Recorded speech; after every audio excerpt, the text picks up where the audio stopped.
So hello everyone, I welcome you all to UIS. So एक development हुआ है और उस डेवलपमेंट में हम जो लॉ का कंटेक्स्ट है, जैसे रिप्रेजेंटेशन ऑफ पीपल एक्ट, किस तरीके से वो इम्प्लीमेंट होता है और कुछ जो केसेस हैं उसके बारे में डिस्कस करेंगे। पॉलिटिकल डिबेट में वी विल नॉट गो, क्योंकि वो उस पर हमें जो डिस्कशन है उसकी ज़रूरत नहीं है। सो एक इम्पॉर्टेंट जो लीडर हैं कांग्रेस के, उनको एक तरीके से 2 इयर्स का जो सेंटेंस है वो आपका दिया गया है। इससे पहले भी अगर आप देखें तो कई सारे जो लीडर्स हैं, जैसे अलग अलग पॉलिटिकल पार्टीज़ के नाम भी मेंशन्ड हैं और ईयर्स भी मेंशन्ड है, 2013, 15, 23। कई सारे ऐसे लीडर्स हुए हैं। उन लीडर्स को जो सेंटेंस दिया गया है वो 2 साल से ज़्यादा का। यहाँ पे देखो, मैटर क्या करता है, जानना हमें क्या ज़रूरी है कि ऐसे बहुत से लीडर्स हैं जिनको सेंटेंस दिया गया है, बहुत से ऐसे लीडर्स हैं जिनको सेंटेंस दिया गया है लेकिन 2 इयर्स से कम है। तो यहाँ जो फैक्टर काम कर रहा है वो 2 इयर्स की बात है, क्योंकि जो लॉ है उस लॉ के कंटेक्स्ट में ये जो सेंटेंस का टर्म 2 इयर्स है, ये बहुत आपका मैटर करता है, ये बहुत इंपॉर्टेंट आपका जो है वो हो जाता है। तो इस कंटेक्स्ट में देखा जाए, देखो झारखंड में, कर्नाटका के अंदर देखा जाए, बिहार के अंदर देखा जाए, तमिलनाडु के अंदर देखा जाए, केरला के अंदर देखा जाए, हरियाणा के अंदर, ये लिस्ट याद नहीं रखनी है, बट बहुत सारे ऐसे केसेस हैं जहाँ पे जो सेंटेंस है वो आपका सुनाया गया जिसमें 2 इयर्स से ज़्यादा का सेंटेंस रहा और वो एकदम से डिस्क्वालीफाई डिक्लेयर किए गए। अब प्रश्न ये आता है कि डिस्क्वालीफाई कब डिक्लेयर हो जाते हैं? क्या सेंटेंस जब दिया जाता है कि जैसे जज हैं, उन्होंने एकदम से सेंटेंस दे दिया कि 2 साल या उससे ज़्यादा की सज़ा है, तो आप तुरंत डिस्क्वालीफाई हो जाते हो, या फिर वहाँ पे क्या ऑप्शंस अवेलेबल है, कोर्ट के क्या जजमेंट्स हैं, इस पर डिस्कशन करेंगे। तो सेंटेंस की जब हम बात करते हैं कि आखिर कोई पर्सन है, कोई इंडिविजुअल है, वो किस बेसिस पे डिस्क्वालीफाई हो सकता है, तो यहाँ पे आपके पास एक्ट है जिसे हम कहते हैं रिप्रेजेंटेशन ऑफ पीपल एक्ट। अब रिप्रेजेंटेशन ऑफ पीपल एक्ट क्या होता है? जैसे आपके पास दो हैं, एक तो रिप्रेजेंटेशन ऑफ पीपल एक्ट 1950 है, एक रिप्रेजेंटेशन ऑफ पीपल एक्ट 1951 है। एक आपका 1950 है और एक रिप्रेजेंटेशन ऑफ पीपल एक्ट 1951 है। ये दो आपके हैं, 1950 और 51। 50 जो है वो है जैसे वोटर्स की क्वालिफिकेशन क्या होनी चाहिए, जो लिस्ट बनाई जाती है इलेक्टोरल्स की वो प्रिपेयर करना, कॉन्स्टिट्यूएंसीज की डिमार्किंग करना, मार्किंग करना, ये सब चीज़ें आपकी की जाती हैं। और रिप्रेजेंटेशन ऑफ पीपल एक्ट 1951 है, इसमें अगर आप देखो एक पार्ट होता है क्वालिफिकेशन एंड डिसक्वालिफिकेशन एमपीज और एमएलएस के। तो यहाँ पे ये जो डिसक्वालिफिकेशन और क्वालिफिकेशन है वो मेंशन्ड है रिप्रेजेंटेशन ऑफ पीपल एक्ट 1951 के अंदर, स्पेसिफिकली मेंशन्ड, ये बात मेंशन्ड है। इसलिए हमें ये जानना है, ये दोनों एक्ट के बारे में जो है वो हमें जानना है। इसी में जो रिप्रेजेंटेशन ऑफ पीपल एक्ट है, इसी का जो 1951 का है, इसका सेक्शन 8 सब क्लॉज 3 क्या कहता है, उसमें साफ साफ ये लिखा है कि अगर किसी भी एमपी या एमएलए को 2 साल या उससे ज़्यादा की जेल टर्म सुनाई जाती है, उसके बाद तुरंत वो जो एमपी एमएलए हैं वो डिस्क्वालीफाई हो जाती हैं। तो ये पॉइंट आपको ध्यान में रखना। अब यहाँ पे ये कहा गया कि अगर अगर जो सेंटेंस है, मतलब सजा का प्रावधान है 2 साल या उससे ज़्यादा का, अगर किसी को 1.5 साल, 1 साल, 6 महीने, महीने भर, इस टाइप से कोई सेंटेंस दिया जाता है तो वहाँ पे वो डिस्क्वालीफाई नहीं होंगे। लेकिन जैसे ही एमपी एमएलए को 2 या उससे ज़्यादा का अगर जेल टर्म या सेंटेंस दिया जाए, जरूरी नहीं कि वो जेल जाएं, लेकिन जब तक जो ट्रायल कोर्ट है, जैसे मान लो एक कोर्ट, छोटा कोई कोर्ट है, फिर डिस्ट्रिक्ट कोर्ट, फिर हाई कोर्ट, सुप्रीम कोर्ट, अगर किसी कोर्ट ने उस वो जो ट्रायल कोर्ट है उसके जजमेंट को सस्पेंड नहीं किया, मतलब ट्रायल कोर्ट ने जो भी जजमेंट दिया उसको सस्पेंड नहीं किया, उसके इम्प्लीमेंटेशन को नहीं रोका हाई कोर्ट या सुप्रीम कोर्ट ने, ऐसी स्थिति में इमीडिएट टर्म्स में जो एमपी एमएलए हैं वो आपके डिस्क्वालीफाई हो जाते हैं। ये आपको ध्यान में रखना है। दूसरा क्या है कि जो लॉ क्लियरली इस बात को हाईलाइट करता है कि कोई भी अगर कन्विक्ट होता है तो 2 साल से ज़्यादा, तो वहाँ पे जो सीट है वो वेकेंट हो जाएगी। एंड यहाँ पे जो डिसीजन मेकिंग ली जाए ये भी आपको याद रखना है। जैसे फॉर एग्जांपल अब लॉ आपका ये बात कहता है, 1951 का जो ये क्लॉज है ये इस बात को कहता है। अब अगर आप इस चीज़ को इम्प्लीमेंट करने की बात करोगे अभी फिलहाल के लिए, क्योंकि जो भी प्रोविज़न है वो प्रोविज़न रिलेटेड है रिप्रेजेंटेशन ऑफ पीपल एक्ट 1951 और क्वालिफिकेशन डिस्क्वालिफिकेशन के बेसिस में इसको इम्प्लीमेंट करने की बात है, क्योंकि इस केस में जो एमपी हैं वो आपके लोकसभा के हैं, तो स्पीकर का रोल आ जाता है। स्पीकर में भी उनका जो सेक्रेटेरिएट है उनका रोल आ जाता है, जो नोटिस जारी कर सकते हैं और फिर तुरंत इमीडिएट इफेक्ट में वो डिस्क्वालीफाई हो जाएंगे। तो इसमें जो प्रोसीडिंग होगी हाउस में, उसमें वो पार्टिसिपेट नहीं कर पाएंगे। लेकिन यहाँ पे अगर आप देखोगे 2013 से या उससे पहले जो लिली थॉमस केस था, लिली थॉमस केस से पहले क्या होता था, जैसे मान लो किसी भी कोई भी एमपी एमएलए है, कोई भी एमपी एमएलए है और उनको डिस्क्वालीफाई कर दिया गया या जेल टर्म दे दी गई, तो उसमें ये क्लॉज था कि अगर सपोज करो तुरंत उन्होंने अपील फाइल कर दी, अपील फाइल कर दी विद इन 3 मंथ्स,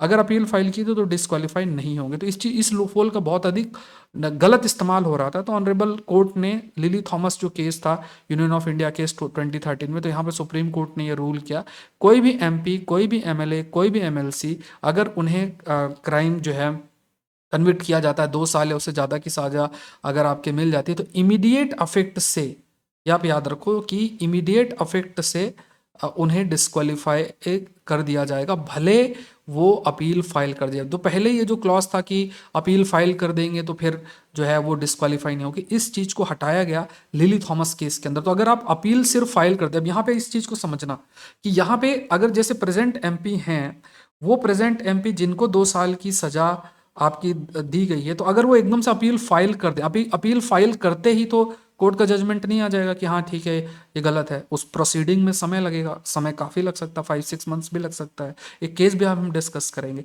तो खाली अपील फाइल करने से नहीं होगा। तो यहाँ पे जो प्रावधान है वो साफ साफ ये हाईलाइट करता है कि इमीडिएट अफेक्ट से डिस्क्वालीफाई हो जाते हैं।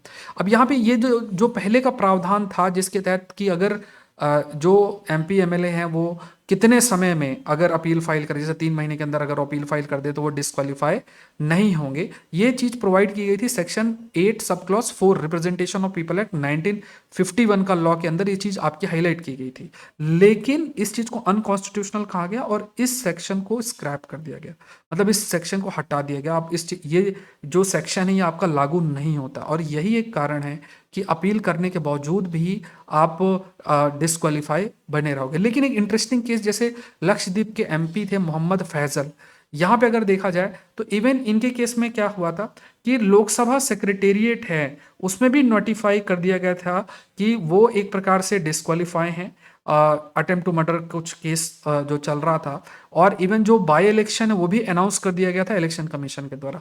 लेकिन इस दौरान देखो एक प्रोसीडिंग आपकी चल रही थी कि एक कोर्ट ने जजमेंट आपका दिया, और उस जजमेंट की जब हम बात करते हैं, उस जजमेंट में उनको जो है आपका नोटिफाई कर दिया गया। जजमेंट के अंदर आपका जो है मतलब कह दिया गया कि इनको 2 साल से उससे ज़्यादा की सजा, तो ये डिस्क्वालीफाई हो गए। तो प्रोसेस शुरू हो गया, तब तक इन्होंने अपील फाइल कर दी। प्रोसेस पैरेलली चल रहा था, लोकसभा सेक्रेटेरिएट ने नोटिफाई कर दिया कि हाँ ये डिस्क्वालीफाइड है, क्योंकि उनके भी रूल लॉ ये कहता है कि उसमें स्पीकर अपना डिस्क्रिप्शन यूज़ नहीं कर सकते कि चलो इनको एक्सेप्शन दे दें। लॉ साफ साफ कहता है कोर्ट के द्वारा कि ये सारी चीज़ें जो है आपकी हैं, इसके तहत इनको डिस्क्वालीफाई किया जाए, तो उस लॉ को जो लोकसभा का सेक्रेटेरिएट है उनको भी मानना पड़ेगा। अब इस बीच में ये प्रोसेस चल रहा था, फिर इलेक्शन कमीशन ने इलेक्शन शुरू जो है उसको नोटिफाई कर दिया। बट इसी बीच में क्या है, केरला हाईकोर्ट ने उस कन्विक्शन को स्टे कर दिया। जैसे ही केरला हाईकोर्ट ने कन्विक्शन को स्टे किया, वो अपने पोजीशन पे रिस्टोर हो गया, मतलब डिस्क्वालीफाई जो थे वो अब नहीं रहे। तो लोकसभा सेक्रेटेरिएट का नोटिफिकेशन, इलेक्शन कमीशन का नोटिफिकेशन वो अपने आप ही खत्म हो गया। तो ये चीज, यही एक तरीका आपका जो है बनता है। तो यहाँ पे जो सबसे मैटर करता है वो क्या है, 2 ईयर्स टर्म। तो यहाँ पे 2 चीजें ऑप्शन है, एक तो ये है कि मान लो तुरंत हाईलाइट कर दिया जाए कि मान लो इस 2 ईयर टर्म्स को 1.5 साल का कर दिया जाए, 1 साल का कर दिया जाए, 6 महीने का कर दिया जाए, तब फिर आपका नहीं होगा यहाँ पे अगर देखा जाए। या दूसरा एक आपका ये भी है, क्योंकि देखो लोकसभा सेक्रेटेरिएट नोटिफाई करता है, तो लोकसभा सेक्रेटेरिएट अगर तुरंत नोटिफाई कर दे तो फिर आप, क्योंकि उनके नोटिफाई करते ही डिस्क्वालीफाइड हो जाएंगे।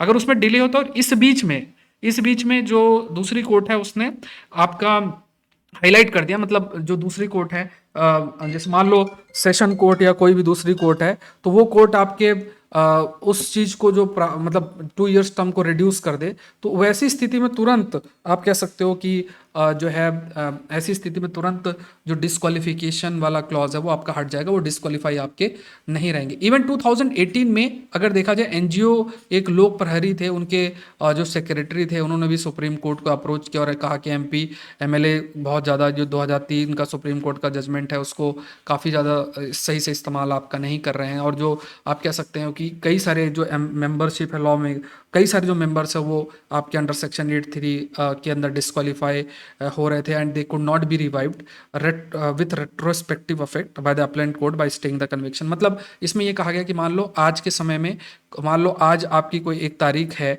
23 मार्च के को किसी को डिस्क्वालीफाई किया जाता है। अब अगर आप केस करो तो केस तो मान लो 6 महीना 1 साल भी चल सकता है, तो 6 महीने 1 साल तक तो जब तक कोर्ट आपका स्टे नहीं करती तब तक तो आप डिस्क्वालीफाइड ही रहोगे, यू विल बी डिस्क्वालीफाइड। तो इस पर भी चर्चा की गई कि अब जैसे कई सारे कोई भी केस है, कई केसेस है जैसे 2 साल से उससे ज़्यादा की सज़ा होती है, तो फिर क्या रेट्रोस्पेक्टिव वे में कि आप भले 1 साल बाद आपको बली किया जाए या छोड़ दिया जाए कि नहीं नहीं आप पे ऊपर जो भी आरोप लगाया है वो सही नहीं है, आपको सज़ा 2 साल की नहीं मिलना चाहिए, तो क्या इस चीज़ को फिर क्या उन्हें दोबारा से रिस्टोर किया जाए, क्वालिफाइड किया जाए कि आप 23 मार्च से ही आप एमपी कंसीडर किए जाओगे, वो टाइम पीरियड का क्या होगा। तो इस पर भी जो जैसे भी present chief justice honourable chief justice है उन्होंने भी कहा कि लॉ साफ साफ ये चीज़ क्लियर करता है कि जैसे ही कन्विक्शन दिया जाएगा, जैसे ही कन्विक्शन दिया जाएगा उसके बाद फिर तुरंत जो कंसर्न पर्सन है वो डिस्क्वालीफाइड हो जाएंगे as per the Representation of People Act 1951। तो यहाँ पे हमें ये समझना है, ये पूरा हमें समझना है कि यहाँ पे जो एक अभी ऑप्शन बैठता है वो सिर्फ यही है कि कोर्ट डिसाइड करे, कोर्ट जो है दैट कोर्ट शुड डिसाइड, या तो सेंटेंस कम कर दिया जाए या फिर उसको सस्पेंड किया जाए, या अभी जैसे जो नोटिफिकेशन आएगा वो नोटिफिकेशन तुरंत आपके लोकसभा सेक्रेटेरिएट से आएगा कि ये जो है डिस्क्वालीफाई हो गए, फिर उसके बाद कुछ समय के बाद इलेक्शन कमीशन भी नोटिफाई कर सकते हैं कि इसमें इलेक्शन होगा। लेकिन अगर तुरंत जो है लोकसभा के नोटिफिकेशन से पहले किसी भी कोर्ट का अगर ये सेंटेंस कम किया जाए, सेंटेंस को सस्पेंड कर दिया जाए, तो फिर वो डिस्क्वालिफिकेशन नहीं बचेगा। तो ये थोड़े पॉइंट्स आपको ध्यान में रखना, पॉलिटी गवर्नेंस का अच्छा टॉपिक बन सकता है। आईएएस एग्जाम की तैयारी करना है तो अनअकैडमी से आप जरूर से जुड़ें, अनअकैडमी की वेबसाइट पे जाएं, यूपीएससी सीएससी सेलेक्ट आपको करना है, फिर प्लस का सब्सक्रिप्शन डालना, कोड पूछेगा, कोड डाल देना SPLIVE, ये कोड लिखा हुआ है SPLIVE, कोड डाल के आप ज्वाइन कर सकते हैं। तो जब आप ज्वाइन करेंगे तो अभी बहुत अच्छा ऑफर 40% ऑफ है। देखो इंडिया के टॉप एजुकेटर्स के द्वारा क्लासेस आपकी लाइव ली जाती हैं। अगर आप आईएएस एग्जाम की तैयारी कर रहे हैं तो जरूर से जुड़े, मेरे द्वारा भी कई कोर्सेज जैसे साइंस टेक एनवायरमेंट और ये सब कोर्सेज आपके चल रहे हैं, तो आप करते रहें। और जैसे 12 मंथ्स का सब्सक्रिप्शन जो अमाउंट है, इस अमाउंट में देखो क्या क्या चीज़ें हैं, जनरल स्टडीज़ के सारे subject, history, geography, polity, economy, international relation, ethics, essay writing, मतलब जितनी चीज़ें पढ़नी, prelims specific course, answer writing, फिर सारे ऑप्शनल इसमें इंक्लूडेड है, हिस्ट्री, ज्योग्राफी, आपके पब्लिक एडमिनिस्ट्रेशन, एग्रीकल्चर, फिर टेस्ट सीरीज है, तो सारी प्रिपरेशन इसमें आपकी इंक्लूड है। और ये याद रखो कि क्लास सारी की सारी लाइव क्लासेस हैं, तो बहुत अच्छा मौका है आपके लिए। नीचे डिस्क्रिप्शन बॉक्स में लिंक दिया हुआ है, आप जाएं और SP लाइव कोड डाल के ज्वाइन करें। और UIS चैनल को अगर आप IAS की तैयारी कर रहे हैं जरूर से जुड़ें। 8:30 से 9 बजे के बीच में आपका हिंदू सेशन लाइव होता है। इसके अलावा सुबह 7 बजे आपका प्रीलिम्स बूस्टर का सेशन भी होता है, जिसमें डिफरेंट न्यूज़पेपर में जो टॉपिक्स हैं वो कवर किए जाते हैं। इसके अलावा बुक रीडिंग और बहुत सारी चीज़ें आपकी हो रही हैं। सो आई होप ये सेशन आपके हेल्पफुल रहा होगा। जरूर से लाइक करें, शेयर करें और US चैनल को जरूर से सब्सक्राइब करें। Thank you everyone, thank you.